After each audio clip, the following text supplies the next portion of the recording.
Olá, eu sou professor especialista em filosofia, Ricardo de Moura Borges, e já partindo para as questões mais contemporâneas sobre o fenômeno religioso, nós temos as teses desenvolvidas pelos existencialistas. Dentre eles, nós podemos citar o Sartre, o Albert Camus, o Heidegger e também pelo neopositivismo.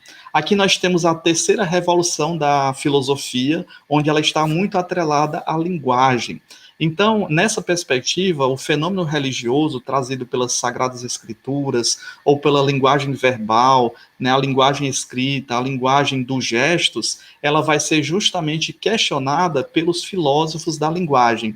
E aqui nós temos os neopositivistas, que vão justamente tecer duras críticas ao fenômeno religioso e dizer que a filosofia consiste essencialmente a análise da linguagem. Se a filosofia consiste essencialmente a análise da linguagem, quando nós falamos de problema religioso, ele está vinculado justamente apenas à linguagem. E aí se cria um problema difícil de se resolver, porque somente deste modo ela pode determinar a verdade ou a falsidade de uma doutrina. Mas se nós colocarmos tudo na linguagem, como é que eu vou comprovar a verificação dessa linguagem? Ora, a linguagem ela vai partir agora dos aspectos científicos. Não é à toa que nós estamos aqui no neopositivismo. Então, carece, claro, de uma verificação. Então, todo o texto das Sagradas Escrituras, quer seja da Torá, do Alcorão, né, da Bíblia, eles têm que passar por uma verificação dada pelo positivismo, ou pelo neopositivismo. Então, somente deste modo pode determinar se existe uma verdade ou uma falsidade. Dessa maneira, a linguagem ética ou a linguagem estética, né, a ética que prega os preceitos morais, imaginemos aqui os 10 mandamentos, por exemplo, a questão estética e também a questão religiosa, ela vai ser questionada nesse sentido e vai ser colocada como destituída de sentido. Por não expressar nada, está privada de qualquer valor objetivo. Então, a própria religião, como é que eu vou analisar o objeto da religiosidade? Como é que eu vou explicar a existência dos seres sobrenaturais se ela está atrelada apenas à linguagem e à questão da verificação científica? Então, ela fica destituída de sentido.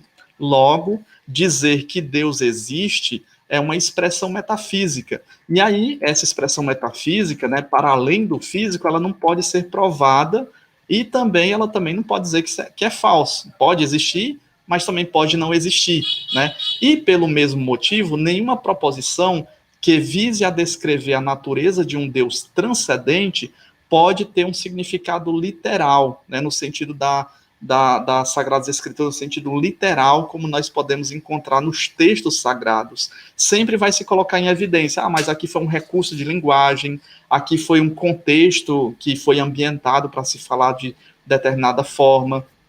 Todas as expressões relativas à natureza de Deus, elas acabam sendo, nessa perspectiva, destituídas de qualquer sentido. E aqui nós vemos as fragilidades colocadas. Por que é importante percebermos essa característica dos existencialistas e principalmente do neopositivismo? Porque também é aquilo que está pertinente na nossa idade contemporânea. Como é que nós podemos solucionar, então, a existência de Deus, o problema religioso, já que a própria filosofia se coloca na característica da linguagem e a linguagem deve ser experimentada? E se ela não é experimentada pela ciência, como é que nós podemos provar a existência ou a não existência da divindade? Então, aqui ficam algumas questões bem contemporâneas que nos ajudam a refletir sobre o fenômeno religioso.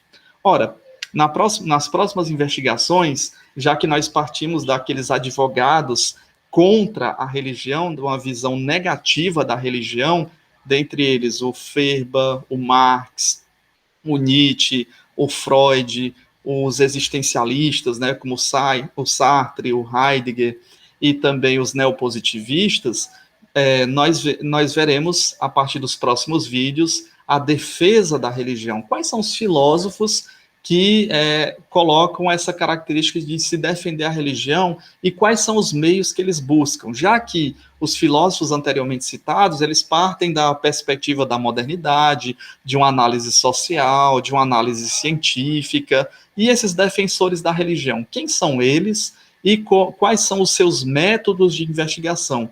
Como é que eles vão se contrapor ao pensamento dado pelos filósofos de uma visão negativa ou desmistificadora da religião. Então, eu sou professor especialista em filosofia, Ricardo de Moura Borges, e até o próximo vídeo.